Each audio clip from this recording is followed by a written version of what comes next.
Natty make we chant down Vatican now. Bang the ling bling chant down Babylon kingdom. Natty make we chant down Vatican now. Chant down Babylon kingdom. Natty make we chant down Vatican now. Bang the ling bling chant down Babylon kingdom. Natty make we chant down Vatican now. What up, y'all? Babylon 5 Podcast. It's your boy, Jermaine Event. How are you guys doing? How's your week been? I hope your week has been phenomenal.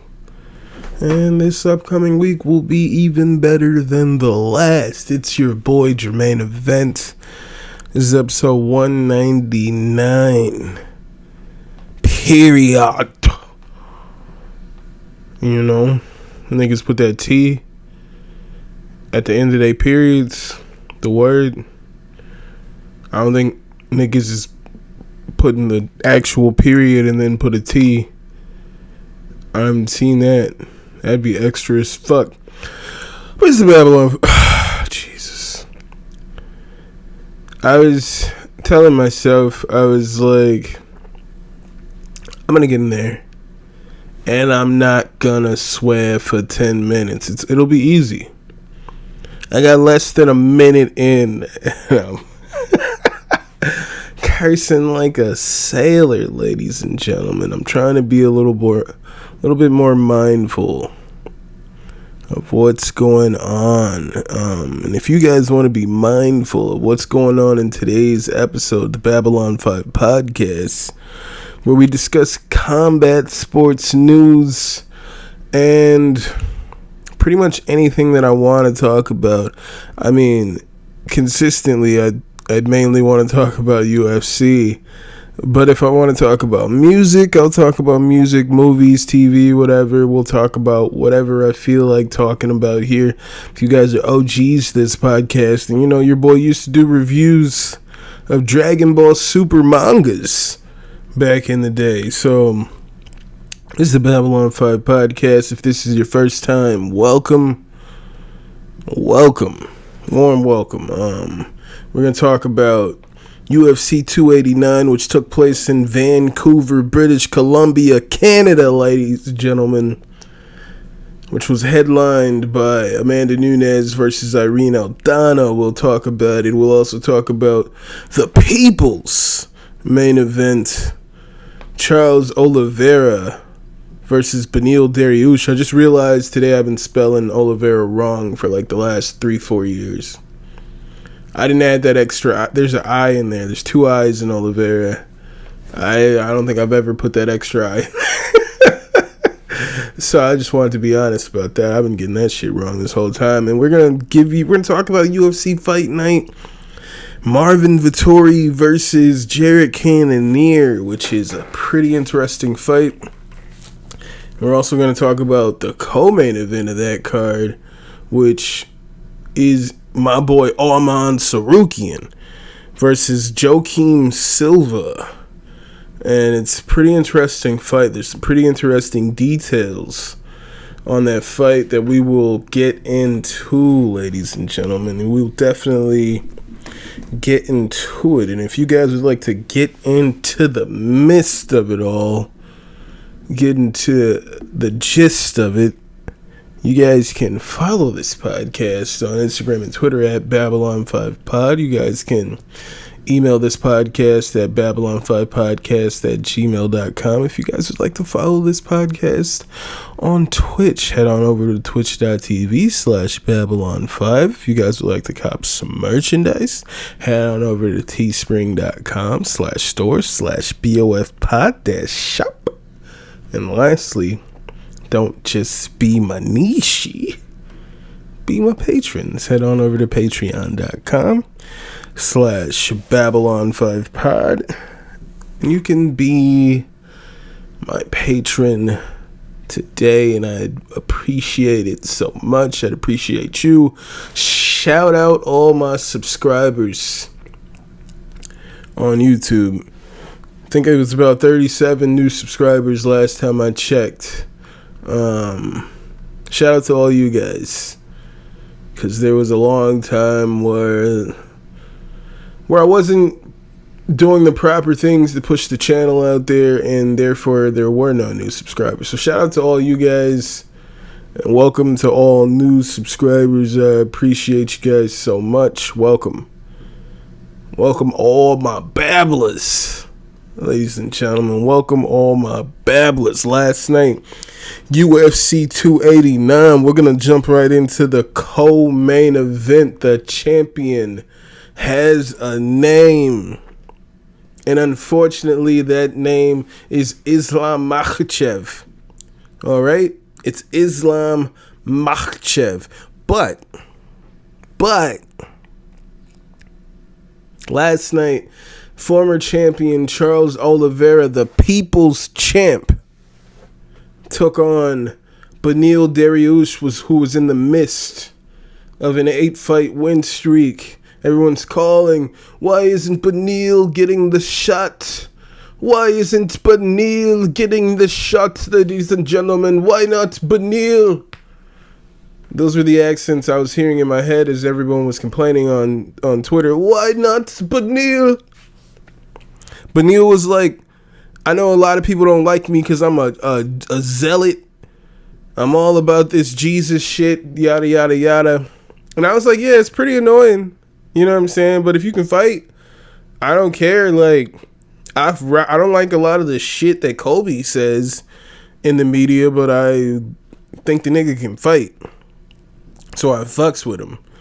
It's about how that goes there. But your boy Beneil Dariush gets his number one contenders fight, guaranteed number one contenders fight. He wins here, walks away healthy, and he goes on to Abu Dhabi to fight Islam Makhachev. But unfortunately for your boy Beneil Dariush ended up getting that ass beat and finished in the very first round by Charles the Bronx Oliveira, man. Oliveira walking out that arena went nuts for Oliveira, dude. He looked like a superstar. He looked like a superstar in there, dude. The crowd, the audience, that arena went nuts for Charles, okay? And when he was walking out and he had his hands and everybody, dude, it was like that arena was fucking worshiping Charles Oliveira. It was crazy. Like, you guys know, I'm a huge Charles Oliveira fan. I've been singing this man's praises for years, long before he was the champion. I told you guys right here on this podcast, I believe. I believe this podcast was there. Yeah, I'm pretty sure it was. Right before he fought Tony Ferguson, I predicted that he was going to dominate Tony Ferguson, and lo and behold, he dominates Tony Ferguson. He's just a beast, ladies and gentlemen. Different beast, same animal. Okay?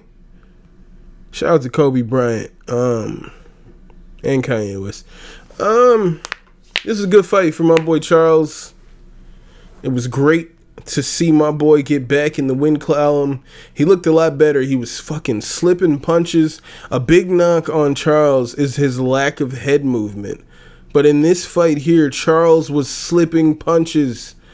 He was slipping multiple punches. It wasn't just a little bit of focus here and there. No, my boy was moving. He was fucking hitting and not getting hit, ladies and gentlemen. He looked amazing when he was on the ground. He was on his back, and Beneil was trying to land ground and pound, and Charles was it was the fucking Matrix in there, my nigga. Charles was dodging everything from his back, nigga, on the ground.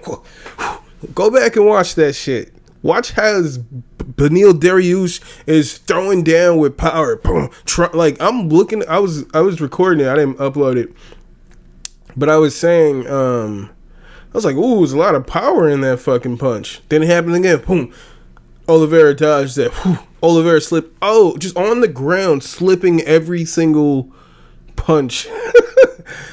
that Beneil had for him, it was crazy. Charles looked in top form. He wobbled Beneil to start the finishing sequence. He wobbled Beneil with a head kick. Beneil blocked the head kick, and it still wobbled Beneil. He blocked the head kick, and it still wobbled. Look at this shit.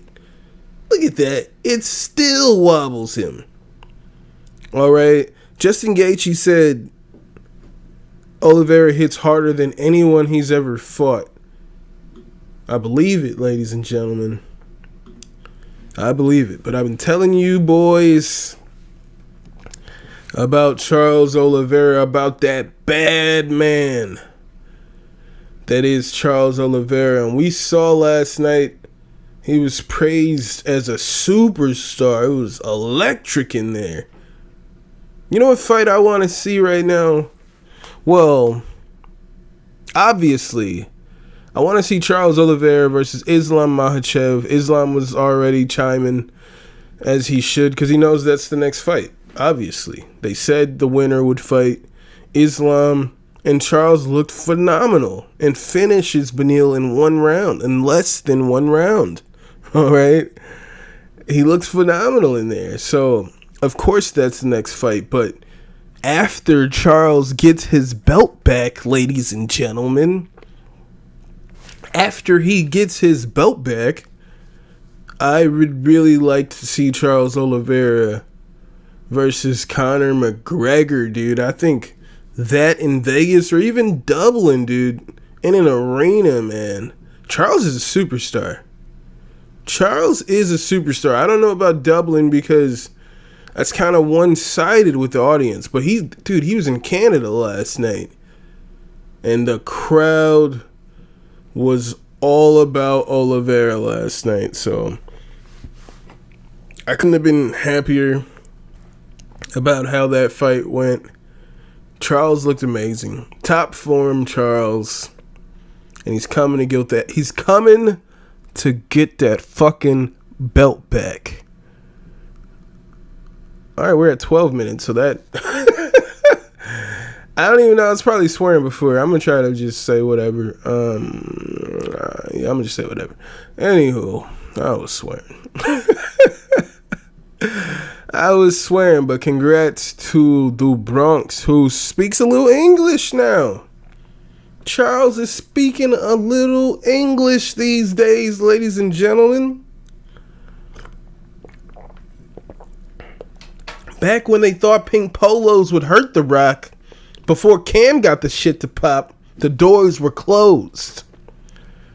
But back when, back when Charles couldn't speak English, honestly, it'd be like a card with like Charles, like fucking Zhang Wei Li, like every fucking top fighter that doesn't speak English. I'm like, I'm not watching this fucking press conference. I'm not watching that fucking press conference. I'm not watching this nigga come over here, ask them a question in English for like 2 minutes. Then this dude over here try to translate that shit for 2 minutes to this guy. Then this guy talks for 5 minutes. Then this guy translates it for 30 seconds. And it's like, no way you just said everything he just said. There's no way you just said everything he just said. It's so fucking weird. But I just skipped those press conferences. I'm like, this is exhausting.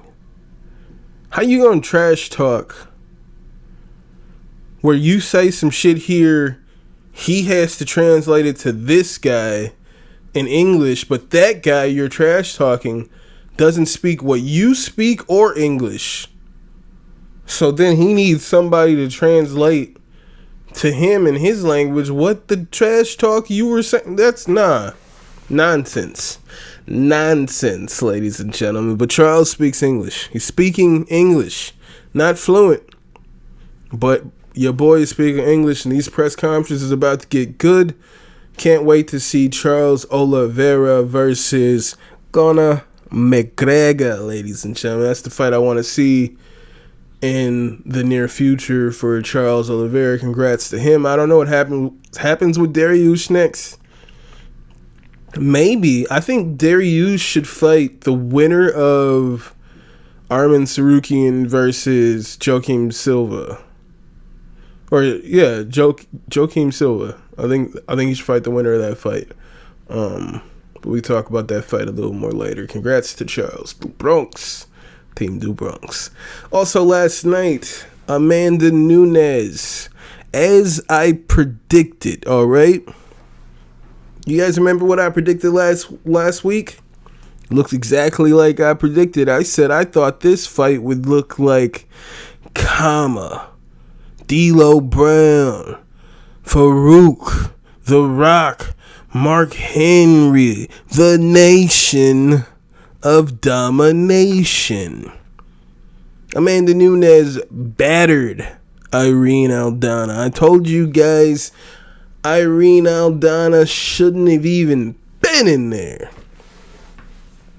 with Nunes. There was one moment in the fight where Irene Aldana caught Nunes behind the ear. But that was like pretty much the only moment. That happened in the first round. Pretty much Nunes was coming forward and just touching Irina up however she felt necessary. Whatever she felt like doing, she did to Irina Aldana. So she was coming forward and getting real confident because Irina Aldana at that point wasn't throwing any punches back. You know what I'm saying? Like, she wasn't throwing back. Nunes was doing damage unimpeded, and then Irene finally threw a counter punch, and it caught her. She like kind of stumbled off and almost like fell over. It like really knocked off her balance, but Aldana didn't like really capitalize on the moment. One moment in the first round that I thought was really interesting with Aldana, just given the fact that who's that guy? Diego Fuentes. That might not be his last name. The guy who trains with Alexa Grasso. Alexa Grasso trains with Irene Aldana. He's the guy I'm speaking of who came in short notice and damn near won that fight at the pay-per-view like maybe a month or so ago. Okay, he was there with Irene Aldana. Who is that guy to them? Their jiu-jitsu coach. I was in Las Vegas when Grasso beat Shevchenko. And Shevchenko went for that spinning back heel kick, right? Went for that spinning back heel kick. And so when I play UFC 4, I've like done that move like recently with the career or whatever I'm doing. I'm like making CM Punk champion. But that move right there, even when it lands, it's like, okay, if it lands just right, it's a decent move. But it's a medium reward. It's high risk, medium reward. And it's like almost very high risk, because if you fucking slightly mistime that, you leave yourself wide open to get fucked up. Your opponent can jump on your back, hit you up with punches, all kinds of shit. You throw that kick and you're not facing the opponent anymore. You're this close to the opponent and he's facing you. You're now faced the other way because you've missed the kick. It leaves you wide open for bullshit. What can happen when you throw that kick at the wrong time? Irene Aldana's teammate knew what to do.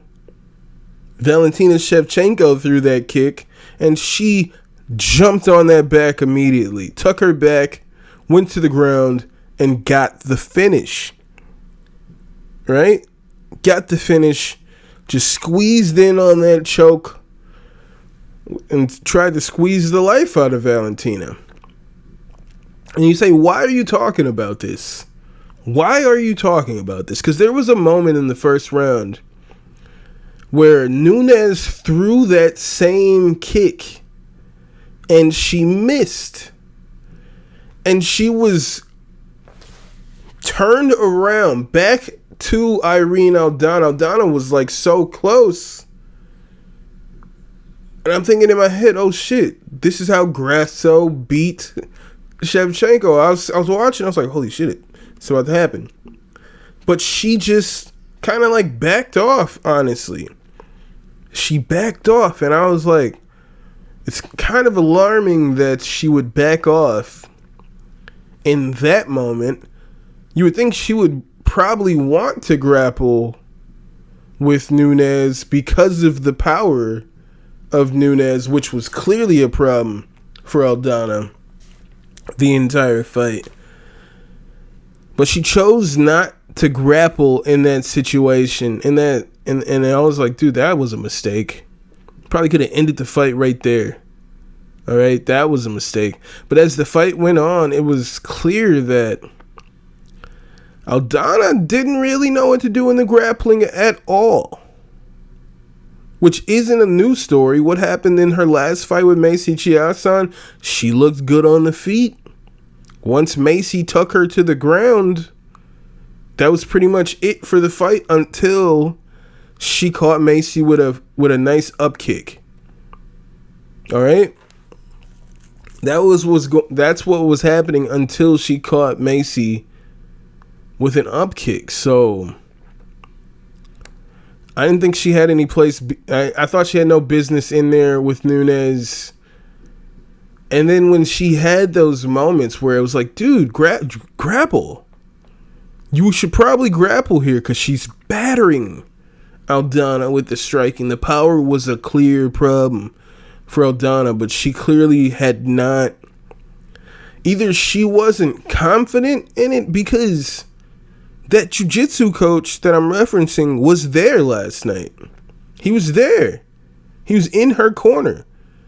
So if that guy is there, the guy who worked on the drill to catch Shevchenko when she throws that kick, I'm sure Aldana was there while these training sessions was going on. I just don't understand how that same opportunity presented you that won your teammate the belt, and she just didn't even jump on it. The team could have stopped it after the fourth, and it would have been completely justifiable for Irene Aldana's team to stop the fight, because Irene Aldana was getting absolutely battered, and they just said, just go forward and take the damage. Just go forward and try to finish the fight. That's what they said to her, because she's already getting her ass kicked. Just go forward and take the damage and try to win the fight. It's silly advice. I guess if she wins somehow, then it's like, yeah, I'm glad they told her to do that. But nope, she just ended up getting even more beat up. Even more beat the fuck up. So it is what it is. Nunes retires. Alright, she retires. She's like forever champ.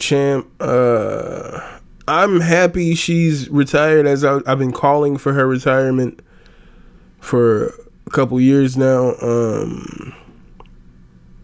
So now we can finally see some movement in division. I was going to say these divisions, but I'll just say division, because Dana White is saying that pretty much he's most likely going to retire the women's featherweight division with Amanda Nunes, which I've been saying this whole time. She's not a champ. She doesn't defend that belt. It's basically a fake weight class that was created for Cyborg, just to get Cyborg there, to potentially set up a Cyborg Ronda Rousey fight at the time. And then once Cyborg lost to Nunes, that division was pretty much done. I mean, she went and fought Felicia Spencer, which I thought Spencer was dope. I feel like if there's no Nunes there, Spencer could have been the champion for a little bit. I still see no reason why you don't keep the division. You got Chelsea Chandler, who's a new 145. You got Norma Dumont in the division. I feel like I feel like the clear-cut thing, you niggas forgot about Jermaine. Jermaine Durandamy, I just saw that is coming back and is supposed to fight this summer. This might sound crazy, but what if you had a rematch between Jermaine Durandamy and Holly Holm? They fought for the inaugural 145-pound belt, and there was all that controversy of Jermaine Durandamy punching Holly Holm after the bell, after every round. She hit Holly with a late punch. Super late punches. Just caught her clean with some shit after the bell, and the ref did nothing about it. And Jermaine went on to win that fight. It was crazy. You guys could run that back. But instead, they're like, you know what? She's gone, so let's just get rid of this division. She wasn't a champ. It was just a marketing tool. That division clearly wasn't real if she never really has to defend the belt. And then if she retires, you're just going to dissolve the division. You don't sign women in that division. You sign Chelsea Chandler, who I'm a fan of, but you don't sign fighters. So it wasn't a real division. She wasn't champ. And it's like, fuck, dude. I was thinking about the whole, you're calling her the greatest fighter of all time, but part of that is saying she's the champ. And I guess, yeah, she necessarily moved up to this fake weight class for women to fight this one person in this fake weight class where they basically don't hire fighters. They don't sign fighters for this weight class. They just wait for 135-pound fighters to just not want to cut as much weight and fight at 145 pounds just to say something from time to time. But they usually don't book fights at this weight class. All right. It's all tied into why she was considered the GOAT. She's gone. It's good. Good for the sport. We can move on from this whole thing. She was good at what she did. Happy trails. I saw some nonsense where she was saying whoever has the belt after her will be fake forever because they didn't beat her. That's not how this works, lady. It's not how this works. I hate when people say that nonsense narrative. They said this when John Jones left light heavyweight. They were like, well, whoever has the belt after John is going to be an asterisk because they didn't beat John. No, John retired. I mean, John left the fucking weight class. Amanda retired. If you're like, yo, I'm not fighting anymore, I'm done, I'm giving up this belt, you guys can't turn around and say, well, they didn't beat them, so they're not the real champions. They didn't beat this person. Well, this person's done fighting. All right? That's not a factor anymore. How do you know that this person couldn't have beat that person on the right day, on the right night, where Juliana Pena upsets the quote-unquote greatest fighter of all time? You know what I'm saying? Who knows? So it's just a nonsense narrative. We can get a new champion, some new movement in the sport. I'm excited. I'm excited that Nunes is gone. Happy trails. I don't know who's going to fight for the 135-pound belt. Maybe they just dissolve that too because Rousey's gone. I'm sure they don't really care about women's fights anymore in general. But I don't know what happens. Happy trails to Nunes. Work on your grappling, Irene Aldana. Yeah, that's all I'm going to say about that. Next week, we have UFC Fight Night Vettori Cannonier, ladies and gentlemen. Vettori Cannonier. Yeah, it's going to be a fucking good fight. I forget how I set this up. Let me see. Oh, yeah, there we go. Okay. Yeah, this is going to be a good fight next week. We got some pretty good fights. Oh, wait. Actually, let me go back. Just to just talk about that card from last night, man. In Vancouver, Canada. All the Canadians won. All Canadian fighters won. So shout out to all the Canadian fighters. Mike Malott, Marc-Andre Barriault, Jasmine Jazz DeVicious, Eamon Zahabi, Kyle Nelson with a nice surprising win. I didn't even know Diana Belbita was like now the new adopted Canadian, but she moved to Canada and the crowd was going nuts for Belbita. So like every Canadian fighter won. Dude, Jasmine Jazz DeVicious made Miranda Maverick look average. Made her look pretty average. I'm a big fan of Miranda Maverick. I think she's pretty talented in there. And Jazz DeVicious was better than her everywhere. I saw some shit where Maverick was claiming that she went blind in her left eye for the whole third round. But I don't think that tells me anything about why you kept foolishly going for these takedowns when you were being out-muscled by Jazz DeVicious the whole time. Like, man, she made her look pretty average. But that was a good card last night. So shout out to all the Canadians. Shout out to everybody last night. But so next week, we got Vettori versus Cannonier, man. This is going to be a pretty good fight, at least I believe. So, dude, these guys are pretty even. I'm looking at their, like, UFC stats. And so I would guess by this, so they're basically the same height. Vettori's 6 foot, Cannonier 5'11". Cannonier has a 3-inch reach advantage, so that's interesting. 3-inch reach advantage. He's 9 years older, or no, he's 11 years older. Yeah, he's a. Or no, I'm wrong. Dude, Jermaine. He's 9 years older. I was right the first time. He's 9 years older than Marvin Vettori. They pretty much throw. They both land about 4 strikes per minute.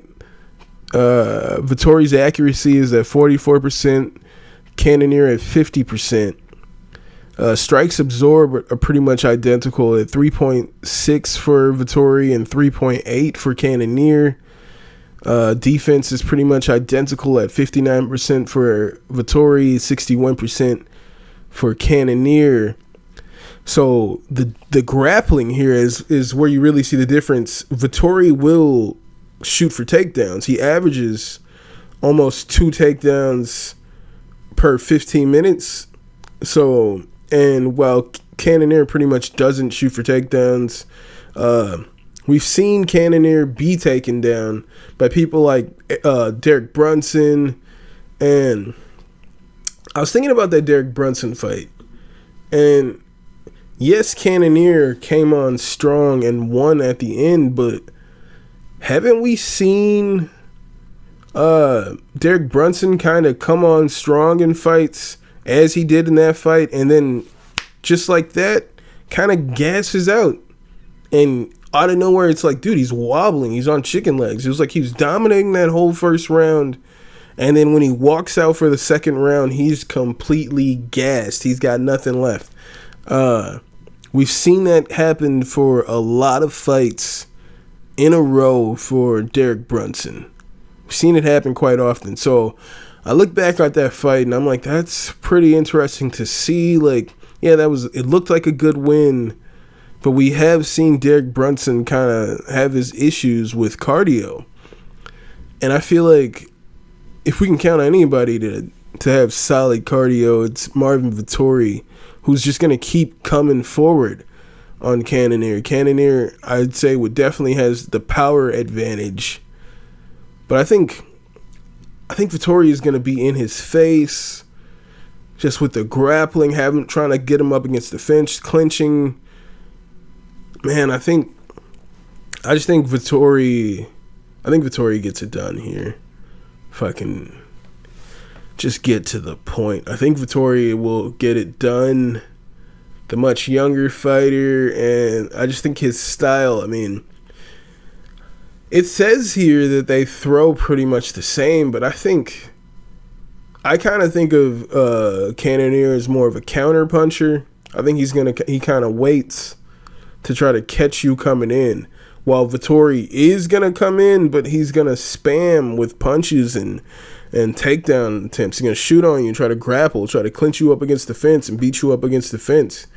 Like, not necessarily... I don't think his game is really to take you down too much. Maybe he'll take you down if he can, but he wants to get you up against that fence, clinch you up, and beat you up against that fence. Yeah, I think Vettori's just gonna be too good. Not too good, but better than Cannonier. But I'm a fan of both. I still have a lot of respect for Vettori after that badass fight he had with Paulo Costa. He handled that shit like a G with the whole weight shit. Oh, we're going to fight at this weight. Then a few days later, oh no, we're going to fight it this way. A few days later, we're fighting at this weight. And he still went in there and whooped that ass. So I'm a fan of both. And I think Vettori gets the job done here. But I'm cool with either one. I'm always cool with either one. That's the whole point of the sport. Also next week, man, real crazy. As you guys should also know, I'm a huge Arman Tsarukyan fan, right? Love me some Arman Tsarukyan. I love a lot of 155ers. It sucks because they all got to fight each other at some point, maybe.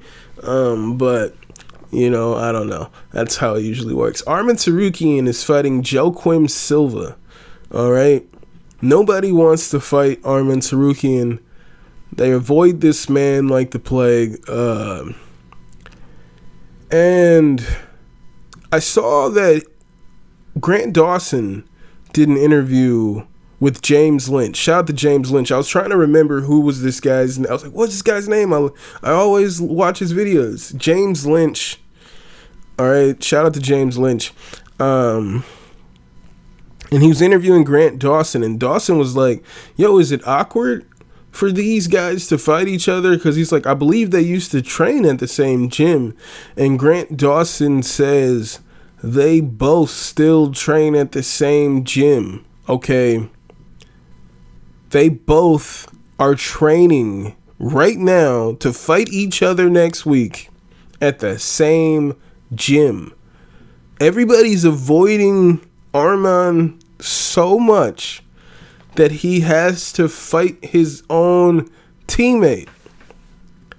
Grant Dawson says that Arman is training on this side of the gym, Joaquim Silva's training on that side of the gym, and they just got the coaches separated, split. That's fucking weird to me. It sounds like, I feel like they're both not going to be able to stay in that gym after this fight, but because you've literally divided the coaches, everybody. The fighters, like Grant Dawson, they were asking, like, James Lynch was asking, like, bull, like, what are you doing? Are you, like, giving people advice, or are you not able to, like, are you trying to stay neutral? And he's like, well, Joaquim is my friend, so I'm helping him out.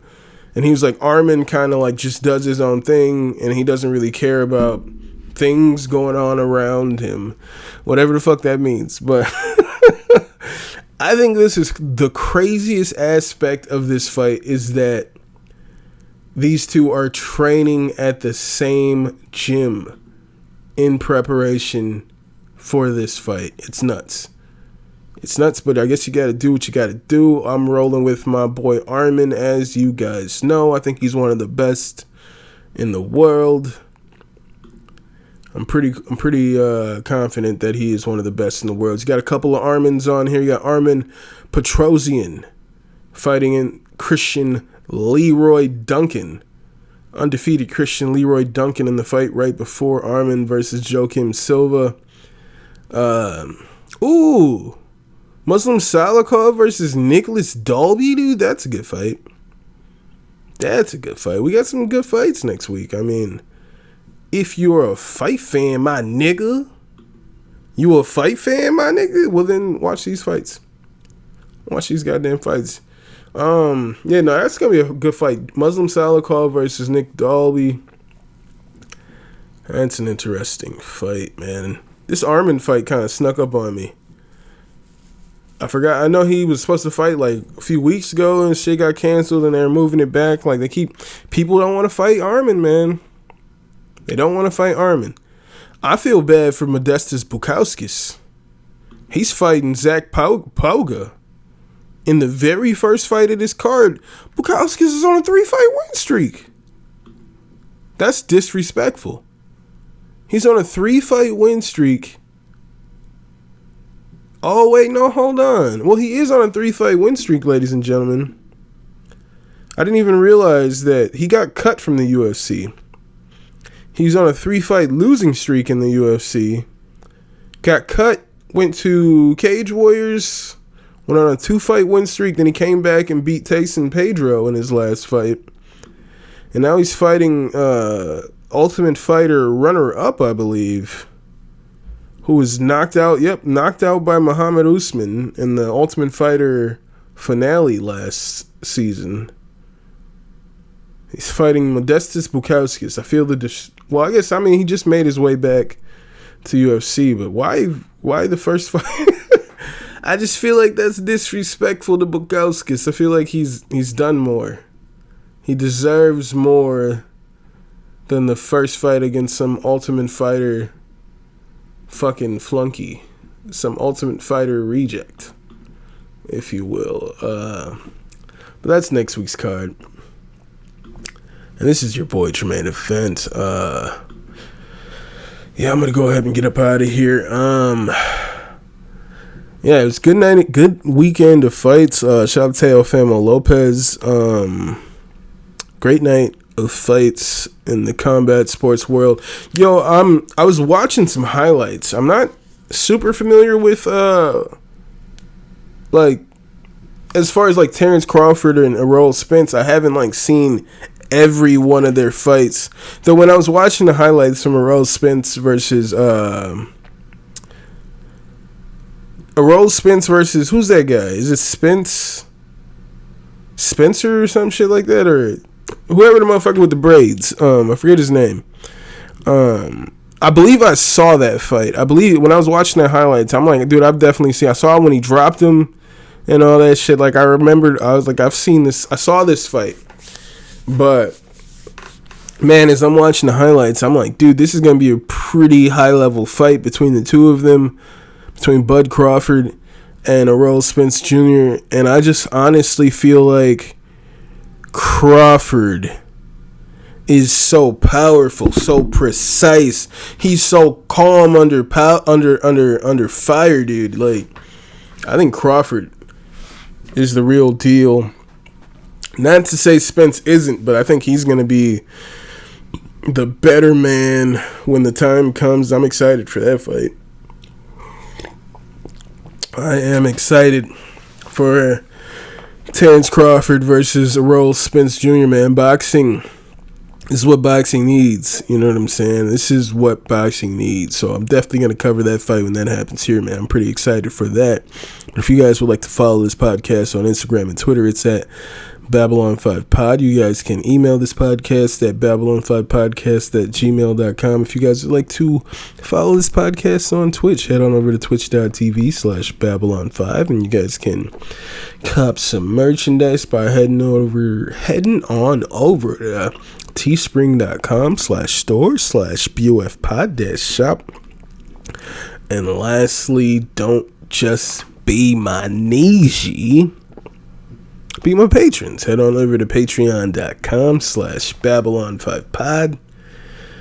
And you can be my patrons today, ladies and gentlemen. Thank you guys so much for being here for the 199th consecutive week. Ladies and gentlemen, we here. Next week, 200. 200 of them things. I don't know. Numerically, it don't really mean anything.